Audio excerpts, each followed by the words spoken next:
So this is where I left off last time, and like a dummy, for some reason, the last time I was in here, I was really convinced that her forehead needed to be a lot, not the forehead, but the top part of her head, that there needed to be a lot more to it. And now it just looks terrifying to me. So I'm going to take it down. And these things happen. Like I say, you look at it and it'll be like, yeah, that's the move. And then you do it and it's just like, what the hell was I thinking? So, of course, what I told you before, working in Nomad Sculpt, you can see something from one perspective, looks fine, like right here. Then we turn it around. And now, of course, like in the old school cartoons, it's clear that an anvil dropped on her head at some point. So I got to fix that shit. So that starts with bringing this part down, to get that worked out some. Maneuvering this a little, pulling it up. I think I'm a little better with this shape than I was with the other one. And you're going to have to forgive me because I am chewing gum. And I have been known to get on people's last fucking nerve with the way that I chew gum. So sorry about that. So here's the front again. And I'm struggling with this head shape, which I really shouldn't be. I think that's one of the things you have to teach yourself about, uh, or train yourself to get over when you're sculpting, is not getting hung up on parts that aren't going to make a difference in the long run. Like, this sister's not going to be bald, not this particular sister. So spending all of that time on getting her head shape right is really a waste of time because she's going to have hair, so you're going to end up not seeing a whole lot of this. So I've moved on, as you can see. So I'm pretty okay with her face. Not sure. There's still a little something about the nose that I'm trying to get right, but I think that's about as close as I'm going to get right now. I'm okay with the lips pretty much. Um,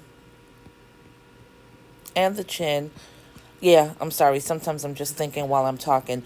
Now, me, for some reason, I always manage to really struggle with the eyes, and the eye socket. So earlier in the other video, I had done the whole pushing in and making the eye sockets. Now I just push them in a little further. And the tutorials that I've watched for building eyes have usually approached it this way, where they push in the sockets and then they end up pulling it back out. I don't know. I might try approaching it with clay this time, but let's see what happens when I try to pull the bulbous part of the eye back out. It just hasn't been working out for me, and I don't know if maybe I need to approach it from up top. Might help me a little bit. You play around a lot in Nomad. You go for different perspectives, and you got to remember that those eyes are normally an eye distance apart. So you gotta, I don't know, man. Like I said, I struggle with this part. Like right now, there's this huge ledge for her eye that is totally unnecessary, unwarranted. So I'm just going to have to keep going around. Now, when I look at the front, it's dragged down a little too much. So I'm going in here and sort of trying to correct that. I think that's about as good as it's going to get for me before I start sculpting beyond a point of no return where I mess something up and can't really figure out how to fix it. So I'm going to try the flatten tool and try to get rid of that ledge I created in that way. It's really bothering me. So I'm going over a vantage point that hopefully will help me correct that. I did a little something weird and wonky here. Don't know that I'm fixing it or just making a deeper impression, but I'm going to adjust the brush a little bit, make it a little larger, and flatten down on this side. Now I'm using my finger to smooth. I think I'm happy enough with that. As you can see, she has a bullet head that I've got to fix. So I might just take the large brush and go over it and see if I can flatten that out a little bit. It worked a little bit. And now again, you're going to turn this around, turn this around, turn this around, flip it over, flip it upside down, flip it this way, flip it that way. And then there are just going to be these things you're uncomfortable with. Like all of a sudden now, I'm not comfortable with just how far her chin is jutting out. So I'm enlarging the brush a little, pulling it back some, pulling this bottom part up. I just did a little something with the nose, pulled it in some more, and touching around this the front part of the jawline. I think I'm okay with this face. And in the earlier video, I used the move tool to plump out the cheek area, but you can also use the clay tool. You can use any one of your brushes that you want. So like for the clay tool here, I didn't mean to click that. You can adjust, where is it? There. You can adjust the alpha, which is the shape of the brush that you're going to be using. So right here, I'm clicking on alpha. That's totally wrong. I don't know what I'm talking about. I haven't been in Nomad for a while. So you guys are going to have to forgive me. All right. Let's see if this is it. Don't know if this is it. That's painting. Pressure. You're going to have to bear with me while I smack this gum in your ear as I try to figure out where am I supposed to adjust this brush size for real. Now this says fall off stroke, stroke type. I don't know, man. I think it's this preset. So anyway, I'm going in here. We're going to see what happens. I'll just do the clay stroke on her neck so that I don't mess anything up. So this is the shape that I'm choosing. As you can see, from left to right, goes up, flattens out, and then goes down on the right side. So let's see if I did the right thing. So I'm going to pick a larger brush, and we're just going to go ahead and use clay on her neck. Yep, that's the brush I wanted to pick. To show you the difference really quickly, and get that, I'm going to drag the intensity up and give you an area where you can compare. So let's go to the back of her head. I'm enlarging it. So there's the brush I picked. As you can see, it goes up on the side, flattens out, and comes down. Now I still have symmetry on, so that's why you're able to see it on both sides. And I'm not gonna undo, but I'm gonna go back into choosing the different presets that they have, and I'm going to choose this brush that has much more of a peak level. As you can see, goes from the left, climbs up gradually all the way to a mountaintop peak, and then comes back down. So that's the brush I'm going to use for right now. So I just selected that, and I'm going to show that one to you.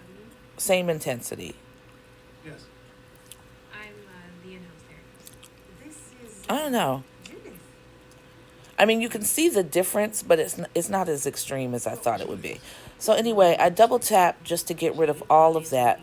Now I'm going to make sure to change the clay brush back to the look that I wanted, which was like this sort of flat top one. So I selected that. Now, let's go ahead and flatten out her cheeks so I can show you the difference between using the move tool. So this is me gradually flattening out her cheeks, using my finger to smooth, flattening some more, just getting that fullness gone that I had pulled out using the move tool. Smoothing that out. And if I apply more pressure, I can dig deep. But I find, you don't want to be too extreme in Nomad Sculpt. Like, you see how I just gouged that? That's because I pressed the pencil really hard. And you could do that, I mean, if you want to get to a result really quickly, there's absolutely nothing wrong with doing it that way. Um, so now I've taken a good amount of the fullness out of her cheeks and directly up under her eyes. I'm using my finger to smooth that out a little bit. So now let's say this is the point I had gotten to in my sculpting. And then I decided I wanted much more defined cheekbones. I can do that with clay. I'm going to make the brush larger. So now this is me using my finger to smooth it out. And this is me adding even more clay, using my finger to smooth it out. I'm going to put the smooth on a higher intensity because I want it to really blend that together. Now, of course, this is extreme and exaggerated, but some of our most beautiful sisters have cheekbones that are, that defined. Grace Jones. Grace Jones has looked like Grace Jones forever because of those cheekbones. So that might be the look you're going for. You might be going for that because you want it to look a little more abstract, a little more extreme.